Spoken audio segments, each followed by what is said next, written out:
The third fight from the top of UFC 214 is for the vacant UFC Women's Featherweight Championship of the World between widely regarded as the best women's mixed martial artist in the world, Cris Cyborg Justino, and Invicta Bantamweight Champion Tonya Triple Threat Evinger. My name is Flyin Brian J. This video is brought to you by MMAmania.com, and my goal for thumbs up on the video is, let's go with 14. With your help, I think we can get there. So rather than just tell you that I think Cyborg is going to smash Tonya, I want to go over why perhaps Tonya could get the upset. Right now, I think the odds are something like minus 1,300 on Cyborg to get the victory, and rightfully so. I think that she should be the favorite, but Tonya, if you were to look at what it would take to beat Cyborg, you would say somebody's going to take away her spacing, has really good grappling, is tenacious, super durable, and comes in there to fight with a varied skill set, pretty dynamic.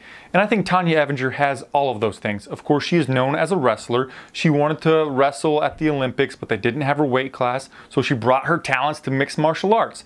And she does a good job of closing distance. She's good at getting her opponent to the fence, getting in some Randy Couture type of dirty boxing. She's good at the double underhook, body lock takedown, getting her legs involved with trips. She's intelligent on when to throw takedowns. She's not just throwing crappy ones from a super long ways away. And then also, I think what's being overlooked is Tonya has a decent striking game.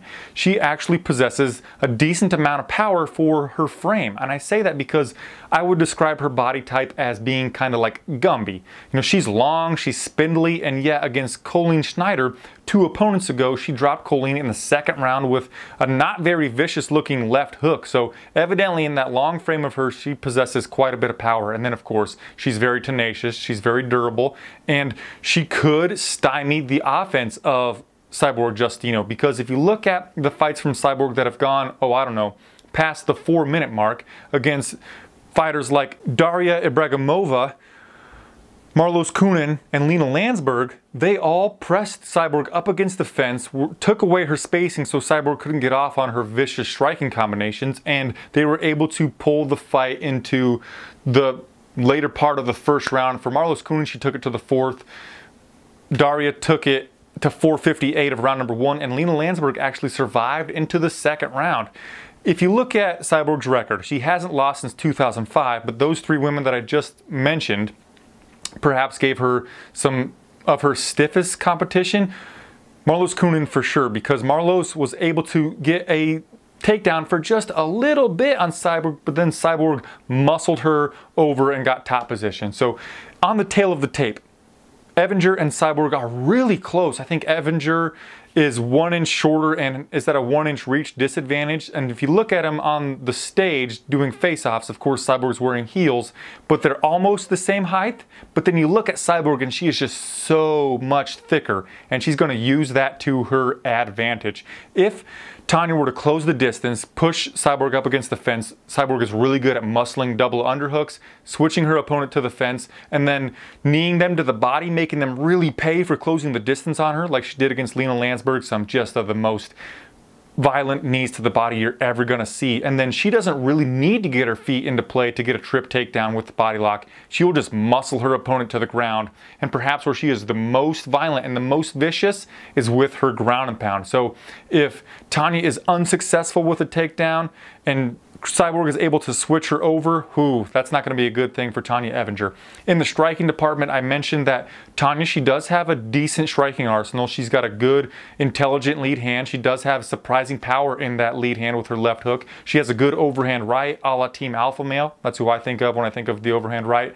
But defensively, she's not good. She does not check leg kicks. She holds her hands low, and she mostly is marching forward to try to get in on some takedowns. She doesn't have a lot of head movement, and her face is really there to take a beating.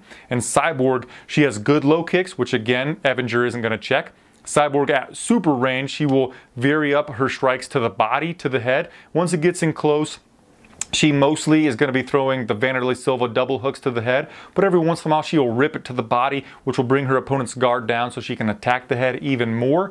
And I think that she's definitely going to get the victory here. I think that even though I do think Tonya has a specific skill set that it might take to someday beat Cyborg, I don't think July the 29th is that day. I think Cyborg Justino KO or TKOs Tonya Evinger in the second round. But my biggest question is, does the fight go over 7.5 minutes? The last time I looked, over 7.5 minutes was plus 210 on 5 dimes. So I want to know if you guys think that the fight's going to go over or under 1.5 rounds. Tell me about it in the comment section down below. And if you think Tonya Evinger pulls off like the biggest upset in UFC history, please tell me about that in the comment section down below. I want to hear from you. Why would you pick that? Tell me specifically, and maybe you could sway my mind just a little bit. But my official pick is going to be Cyborg via KO or TKO in round number 2. Please give the video a thumbs up. Once again, my goal is going to be 14, and I'll see you on my next video.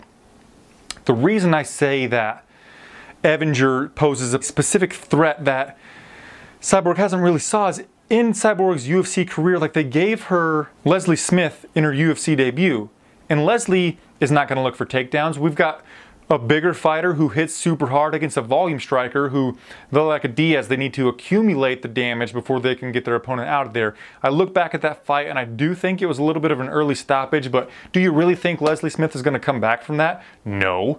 But Tonya Evinger poses a threat that we haven't really seen before, and also Tonya might be the most credentialed fighter that Cyborg Justino has ever fought in her mixed martial arts career. So yeah, I definitely think that Evinger could do the thing. Like a slight piece of me thinks she might be able to do it, but then you look at it and it's like, how? She gonna grind out Cyborg for 5 rounds? I don't think so. Even in the fights that went the distance for Evinger, she looked she looked a little winded toward the end of those fights, and starting in like round number 3 against Colleen Schneider. And she's not like she's very physically fit looking. She's kind of ho-hum, if you ask me, in that department. Yes, some people like Kelvin Gastelum, he looks a little ho-hum in his body type, and he has cardio for days. But anyway, so yeah, guys, thanks so much for hanging out. Please give the video a thumbs up. See you on the next one. Namaste.